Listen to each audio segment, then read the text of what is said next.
Hi, I'm Janelle. I live in Pennsylvania with my single dad and older brother. Please like and subscribe. Growing up, my brother Mason and I were total besties. He was only a year older than me, so we always had tons in common. We could play board games and kickball without going easy on each other. And at night, Mason and I would talk for hours in bed. Dad was kind of confused by how we were with each other. Kids, you know you guys can fight every once in a while like a normal brother and sister, right? But Mason and I were inseparable. There was just one problem. Dad totally favored me over Mason. He went to all of my school plays and sports games in elementary school and was the loudest cheerleader in the crowd. Watch out, everybody. That's my girl there. But for some reason, Dad was always picking on my brother. Apparently, every little thing Mason did was wrong. Don't put syrup on your eggs. Eat breakfast like a normal person. Cut it out with the video games. A boy like you should be playing more sports. Build a little more muscle. Mason was really skinny and small.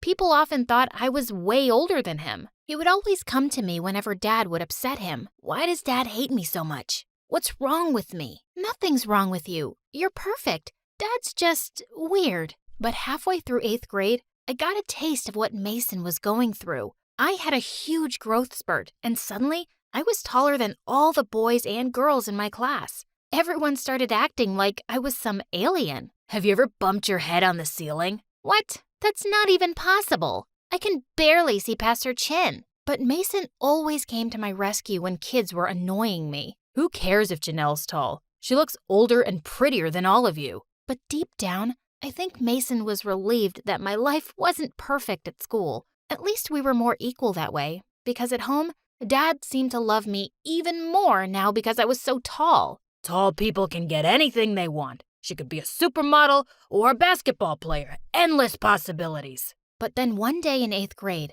a girl made a comment that made Mason snap in half. Her name was Alyssa, and she was new in my class. Alyssa was also a child gymnast who'd competed all across the country. Janelle, are you this kid's babysitter? How come he's always with you at school? Janelle isn't my babysitter. She's my sister. And I'm 14 for your information. I'm a year older than her. Mason stormed off, his eyes on fire.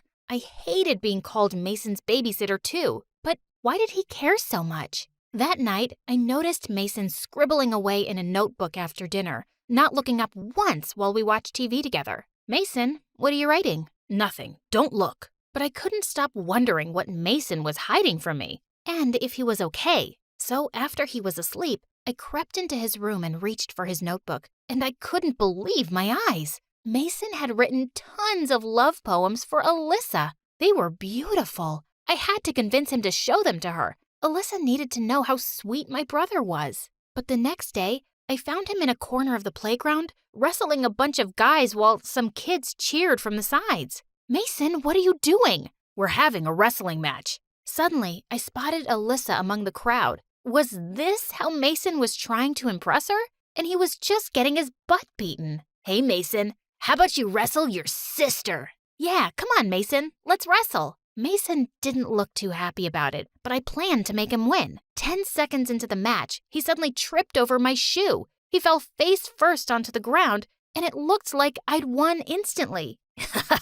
How does it feel to lose to your own sister, dude? He literally fights like a girl. Mason turned bright red. He dusted himself off and glared at me. What's wrong with you? How could you humiliate me like that? I was gonna let you win, but you tripped. Mason walked away angrily to pick up his backpack, but I got to it first and pulled out his notebook. What do you think you're doing? Give that back. Look, I know it was wrong, but I read your notebook, okay? And I know you were just trying to impress Alyssa back there. If you really want to do that, do it with this. How dare you read that? And you don't know what you're talking about. I was just worried about you. You can be mad at me later, but come on. Just tell Alyssa you love her. She has to see these poems. Suddenly, someone snatched the notebook from my hand, and I turned around to see it was one of Alyssa's friends. And she was also standing right behind us with her mouth half open. Oh, we've got a lover boy here. Her eyes are so deep, I find myself drowning.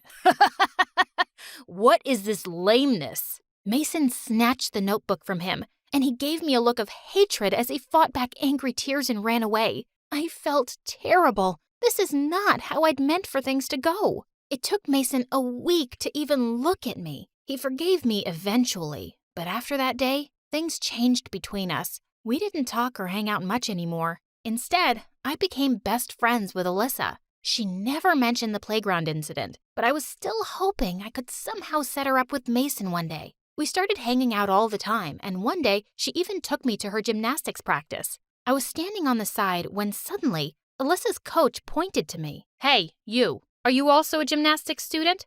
Me? No. You have the perfect build for it. We have some extra costumes if you want to try out. Please, Janelle? It'll be so fun having you in my practice. I decided to give it a go, and it turned out I was really flexible. My tall, skinny frame, which I'd always hated, was actually perfect for a gymnast. Oh my God, you totally have what it takes. Janelle, you should train with me. And from that day on, I took up gymnastics training, and when I was good enough, I joined Alyssa's team. And of course, Dad was now obsessed with my newfound talent. He decided to become my manager and did everything in his power to connect me with agents and institutions that would help me get to the top. You need to compete in every national competition, Janelle. Who knows? In a few years, we'll be in the Olympics. I'm gonna make you a star, honey. Mason, on the other hand, decided to take on playwriting. Every day, he'd lock himself in his room and write for hours. Most of the time, we barely saw him. Eventually, he decided to apply to a fancy college for creative writing, and he got in. I was so proud of him,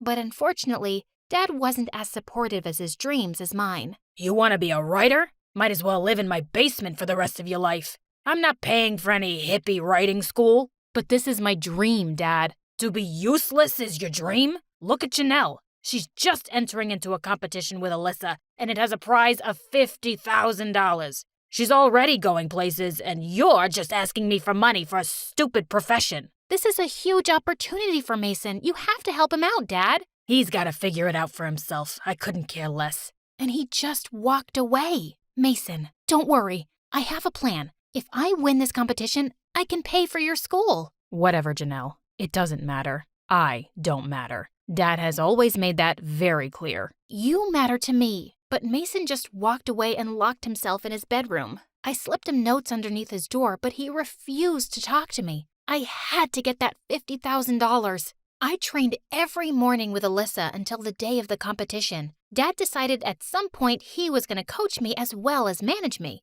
And he went crazy. 4 a.m. tomorrow, ladies. Last one to arrive runs 10 laps around the gym. Please, do something. I know it sucks, but I have to get that money for Mason. Let's go, come on. On the day of the competition, I waited by the gymnastic bars while Alyssa did her routine. This was it. Come on, Alyssa, you can do it. But just as I yelled, Alyssa slipped from the top bar and fell on her arm. Everyone was gathered around Alyssa as I ran forward and tried to squeeze my way to her. But suddenly, Dad pulled me away. Listen, honey, the medical team is looking after her. She'll be fine. The competition is still going on. You need to focus. But Dad, I have to see if Alyssa is okay. I'll do that. Don't you worry about a thing. Now go. My team had lost tons of points because of Alyssa's fall, but when I did my routine, I earned them all back. We actually ended up winning. I stood on the stage with my team and received a medal and the cash prize. Mason could go to school now,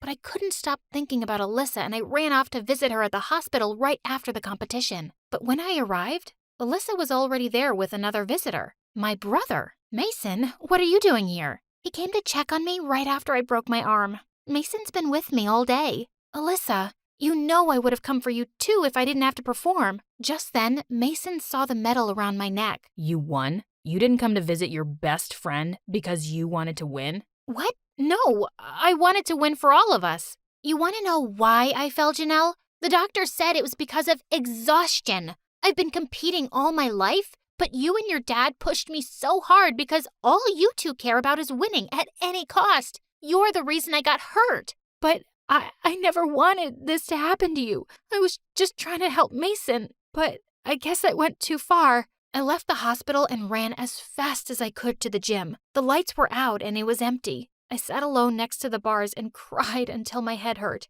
Then suddenly my phone rang and it was Dad. How's my star winner? Your star winner is horrible. Alyssa broke her arm and it's all my fault. I put too much pressure on her. But look how you shone, darling. Alyssa caused you stress, and you performed better than ever in that situation. Are you kidding me?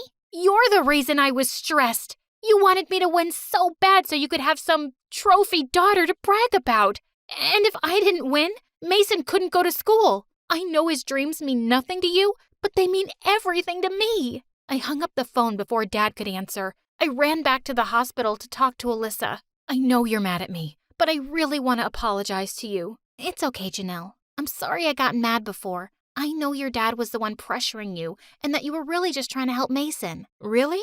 Yep, really. Also, Mason gave me a few presents when he was here with me at the hospital. I looked down to see pages from Mason's notebook, all those poems he'd written for Alyssa ages ago. Mason told me he was really mad at you that day. You shouldn't have read his poems, but I guess your advice stuck with him, and he finally decided to show them to me. And I'm so glad he did. I reached over Alyssa's bed and hugged her. And you guessed it, Mason finally won Alyssa over, and they were an item. And just a month later, Alyssa was fully recovered and back doing gymnastics. But I still had to take care of some unfinished business. Dad, just so you know, I'm not talking to you until you apologize for everything. Settle down, honey. I'll make it up to you. How about giving Mason money for school? That's how you can make it up to me. Why? You're already doing that. You're the dad. You're supposed to be paying for my college, not Janelle. I'm not paying for that hippie school. End of story. I'm not talking to you then.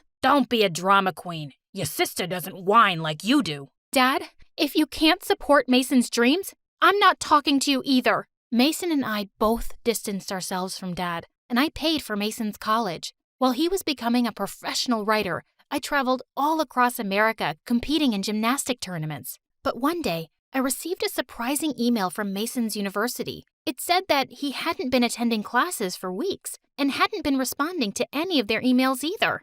That was strange. I spoke to him every other day, but when I asked him, he gave me some really shocking news. Janelle, Dad's really sick. I've been really busy taking care of him, so I couldn't go to university. I didn't want to worry you, but I think you should come and see him. I flew home that night and went straight to Dad's place. I found him in bed, looking really weak. Dad, what happened? Are you okay?